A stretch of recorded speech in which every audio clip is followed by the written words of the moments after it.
రాజన్న సిరిసిల్ల జిల్లా లంబాడీలు చేసుకునేటువంటి తీజ్ పండుగను అంగరంగ వైభవంగా ఘనంగా జరుపుకున్న సిరిసిల్ల జిల్లా తండావాసులు వారు మాట్లాడుతూ జరుపుకుంటారు. ముఖ్యంగా ఎందుకంటే పాడి పంట గోదా అన్ని మంచిగా ఉండాలని, మంచి వర్షాలు పడాలని పండుగ జరుపుకుంటారు.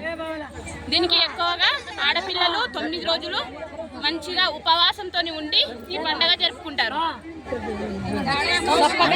ఈ పండుగ అనేది మంచిగా ఆరోగ్యం, పెళ్లి కాని ఆడపిల్లలు ఆరోగ్యం కోసం, మన వర్షాలు పడడానికి, మంచి పంటలు పండడానికి, అన్ని విధాలుగా ఉండడానికి ఈ పండుగ అనేది జరుపుకుంటారు.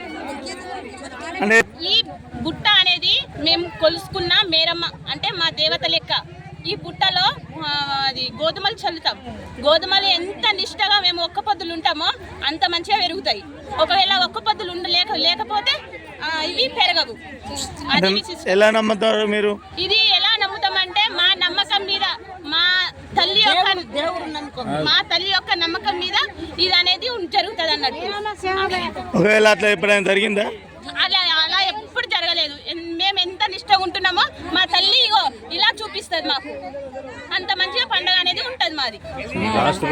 ఎట్లా చేస్తారు? లాస్ట్ రోజు అనేది ఇప్పుడు అయిన ఈ అమ్మవారిని మంచిగా ఘనంగా పాటలతోటి, ఆటలతోటి, అన్నిట్లతోటి మంచిగా తీసుకెళ్ళి గంగలో పోయి నిమజ్జనం చేయడం జరుగుతుంది. ఎట్లా మీరు ఏ రకంగా నిమజ్జనం చేస్తారు? బతుకమ్మ లెక్కనా లేకపోతే మీ దాంట్లో ఎలా బతుకమ్మ అయితే సెలబ్రేషన్ చేసుకుంటారో మా దాంట్లో కూడా ఈ అమ్మవారిని కూడా అలాగనే సెలబ్రేషన్ చేసుకుంటారు. మీరు బతుకమ్మ పండుగ జరపరా?